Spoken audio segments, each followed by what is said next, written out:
নমস্কার, আমি তুলিকা।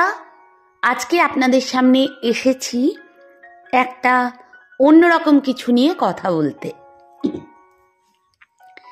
আজকে কিন্তু আমি কোনো গল্প পরিবেশন করছি না, কিছু তথ্য দিতে চাই যেটা একদম সত্য এবং আমাদের সবার জানা দরকার।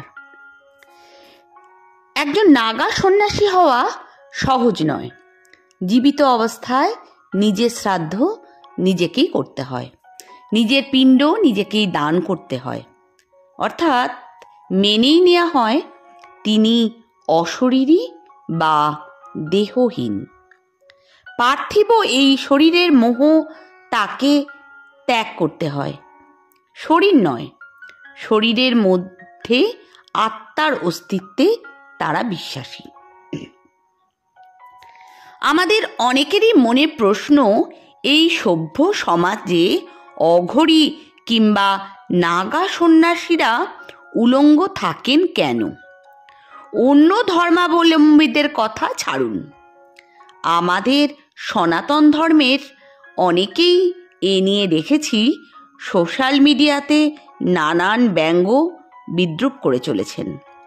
কিন্তু নাগা সন্ন্যাসী হওয়ার প্রক্রিয়া কী এবং কেন তারা প্রচণ্ড শীতেও ভস্ম মেখে বিনা বস্ত্রে থাকেন, আসুন সংক্ষেপে জেনে নিন। নাগা সন্ন্যাসী হওয়ার প্রক্রিয়া খুব কঠিন এবং দীর্ঘ। একজন সাধারণ মানুষের নাগা সন্ন্যাসীর হয়ে উঠতে কমপক্ষে প্রায় 6 বছর সময় লাগে। নিয়ম মতে একজন উলঙ্গ নাগা সাধু শুধুমাত্র কোটি ছাড়া আর কিছুই পরতে পারেন না। কুম্ভ মেলাতেই সন্ন্যাসী হওয়ার জন্য চূড়ান্ত শপথ নেন তারা। এই সময় অনেকেই জীবন থেকে শেষ বস্ত্রটুকু ত্যাগ করেন।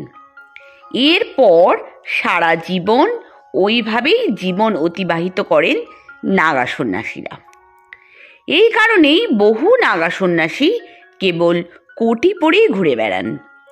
সন্ন্যাসী হওয়ার আগে প্রথমে কোনো ব্যক্তিকে দীর্ঘকাল ব্রহ্মচারী রূপে থাকতে হয়, তারপর তাকে মহাপুরুষ ও অবভূত করা হয়। নাগা সন্ন্যাসী হওয়ার চূড়ান্ত প্রক্রিয়া সম্পন্ন হয় এই কুম্ভের সময়েই। পূর্ণ লগ্নে স্নান করে নিজের পিণ্ড নিজেকে দান করতে হয়। সারতে হয় ডান্ডি সংরক্ষণ প্রথা সহ আরও অনেক নিয়মকানুন। নাগা সন্ন্যাসীরা নিজেদের শরীরে যে ছাই মাখেন তাও কোনো সাধারণ ছাই নয়। বিশেষ নিয়ম মেনে যজ্ঞকুণ্ডে পিপল, রসালা, বেলপাতা, কলা এবং গরুর গোবর পুড়িয়ে তারপরে প্রস্তুত করা হয় যজ্ঞের বিশেষ ছাই অথবা ভস্ম। বিশেষজ্ঞদের মতে নাগা শব্দের অর্থ ধর্মের রক্ষক। সনাতন ধর্মকে রক্ষা করাই তাদের একমাত্র কাজ। অতএব আপনি যদি প্রকৃত সনাতনী হয়ে থাকেন তবে নাগা সন্ন্যাসীদের উপহাস নয়, শ্রদ্ধা করুন।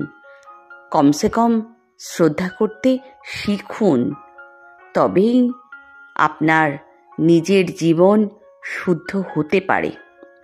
নমস্কার, আজকে আসি। কথাগুলো কেমন লাগলো জানি না, তবে আপনাদের মতামতের অপেক্ষায় অবশ্যই রইলাম।